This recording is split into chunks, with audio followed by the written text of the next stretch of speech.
दोपहर खटाखट में। तेजस्वी यादव से ईडी की पूछताछ जारी। लैंड फॉर जॉब मामले में सवाल जवाब। पटना ईडी दफ्तर के बाहर सुरक्षा के पुख्ता इंतजाम। तेजस्वी से ईडी की पूछताछ को लेकर आरजेडी कार्यकर्ताओं में आक्रोश। पटना ईडी दफ्तर के बाहर आरजेडी का प्रदर्शन। रोहिणी आचार्य ने लालू का वीडियो किया शेयर। लिखा, जिसका आत्मबल मजबूत हो और सोच में संकोचन ना हो, ऐसे इंसान को अत्याचार प्रताड़ना से कोई फर्क नहीं पड़ता, वो और मजबूत होता है। आरजेडी सांसद मनोज झा बीजेपी और ईडी पर साधा निशाना। कहा कि ये पूछताछ नहीं, प्रताड़ित करने की है कोशिश। लैंड फॉर जॉब मामले में बिहार के पूर्व मुख्यमंत्री जीतन राम मांझी का लालू पर तंज। कहा, मोदी राज में जनता का पैसा खाएंगे तो हवालात की हवा भी खानी पड़ेगी। बिहार के उलटफेर पर बोले शिवसेना। उद्धव गुट के सांसद संजय राउत। कहा कि छापेमारी और पार्टी तोड़ने की नौटंकी करती है बीजेपी। लैंड फॉर जॉब मामले में ईडी का बड़ा खुलासा। राबड़ी देवी की गौशाला के पूर्व कर्मचारी ने ली थी एक शख्स से नौकरी के बदले जमीन। लखनऊ में एसपी कार्यालय के बाहर बिहार के सीएम नीतीश और एसपी प्रमुख ओम राजभर के खिलाफ लगे पोस्टर। लिखा, राजनीति के दोनों पलटू राम से जनता रहे सावधान। मुख्यमंत्री हेमंत सोरेन के लापता होने के लगाए गए पोस्टर। जानकारी देने पर 11,000 रुपए इनाम राशि देने का किया गया बीजेपी की तरफ से ऐलान। हेमंत सोरेन के दिल्ली आवास से ईडी को 36 लाख रुपए कैश बरामद। जमीन के कुछ कागजात और बीएमडब्ल्यू कार भी जब्त। सीएम सोरेन के लापता होने पर झारखंड के राज्यपाल राधाकृष्णन का बयान। कहा, लोगों की तरह हम भी कर रहे हैं मुख्यमंत्री का वेट। किसी भी कीमत पर कानून व्यवस्था रखी जाएगी व्यवस्थित।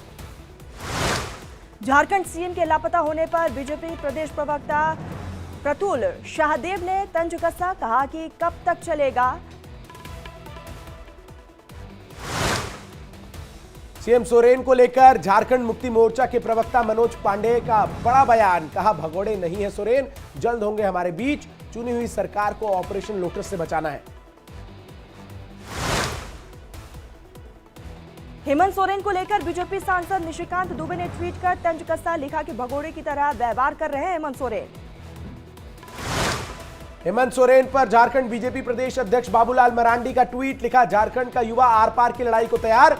युवाओं की लड़ाई को बीजेपी का पूर्ण समर्थन। कल से शुरू होगा संसद का बजट सत्र। 1 फरवरी को वित्त मंत्री निर्मला सीतारमण करेंगी बजट पेश। राष्ट्रपति द्रौपदी मुर्मू के अभिभाषण से होगी सत्र की शुरुआत।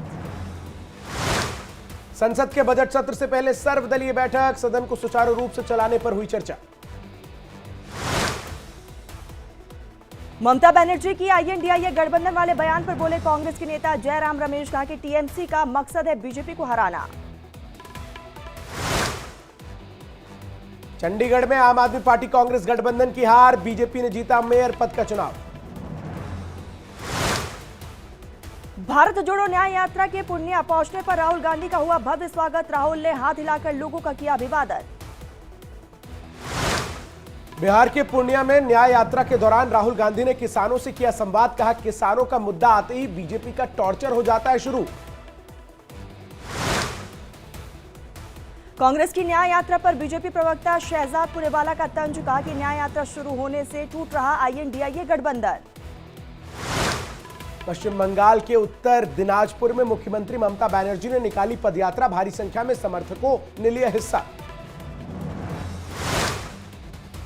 महात्मा गांधी की पुण्यतिथि पर दिल्ली के राजघाट पहुंची राष्ट्रपति द्रौपदी मुर्मू। पुष्पांजलि अर्पित कर दी श्रद्धांजलि। बापू को किया नमन।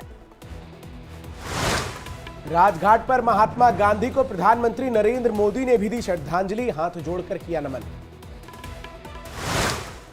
दिल्ली के उपराज्यपाल विनय सक्सेना ने महात्मा गांधी को दी श्रद्धांजलि। राजघाट में पुष्पांजलि अर्पित कर किया नमन। मुख्यमंत्री मनोहर लाल की अध्यक्षता में हरियाणा मंत्रिमंडल की बैठक। मीटिंग में बजट सत्र की तारीखों पर मुहर लगने की उम्मीद। कांग्रेस नेता राहुल गांधी ने महात्मा गांधी को दी श्रद्धांजलि। 76वीं पुण्यतिथि पर फूल अर्पित कर किया नमन। लखनऊ में महात्मा गांधी को मुख्यमंत्री योगी आदित्यनाथ ने दी पुष्पांजलि, फूल अर्पित कर किया नमन। उत्तराखंड के सीएम धामी ने अपने आवास पर महात्मा गांधी को दी श्रद्धांजलि, पुण्यतिथि पर पुष्प अर्पित कर किया नमन। महात्मा गांधी की पुण्यतिथि पर बोले उत्तर प्रदेश के डिप्टी सीएम ब्रजेश पाठक, कहा बापू ने सिखाया अहिंसा के मार्ग पर चलना। सीएम नीतीश ने महात्मा गांधी को अर्पित की श्रद्धांजलि, डिप्टी सीएम सम्राट चौधरी और विजय कुमार सिन्हा भी रहे साथ में मौजूद।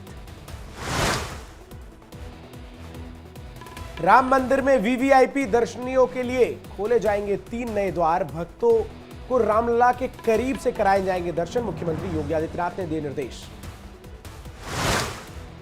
अयोध्या में ठंड पर भारी पड़ी श्रद्धालुओं की आस्था, सर्दी में भी रामलला के दर्शन के लिए लाखों की संख्या में पहुंच रहे भक्त।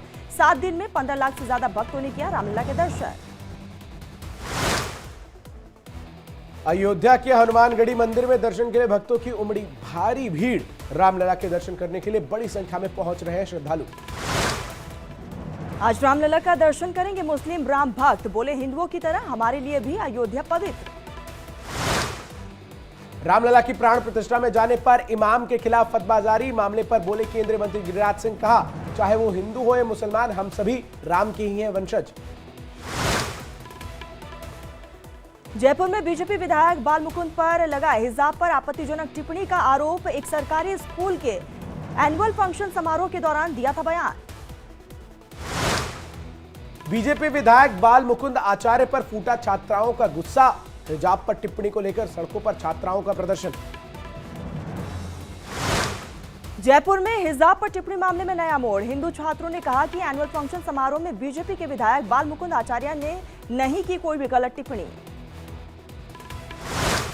दिल्ली में कल से 3 फरवरी तक चलेगा बाबा बागेश्वर का दिव्य दरबार, ट्रैफिक पुलिस ने रूट डाइवर्जन को लेकर एडवाइजरी की जारी। अरब सागर में भारतीय नेवी का बड़ा ऑपरेशन, आईएनएस सुमित्रा ने समुद्री डाकुओं के चुंगुल से छुड़ाए 19 पाकिस्तानी। सोशल मीडिया पर वायरल हो रहा फ्लाइट की लैंडिंग का वीडियो, बीच के ऊपर से उड़ते हुए रनवे पर प्लेन ने किया लैंड, वीडियो देख लोग हुए हैरान। दिल्ली में 12 सालों की सबसे ठंडी जनवरी, सर्दी और शीतलहर से बचने के लिए लोग ले रहे हैं अलाव का सहारा।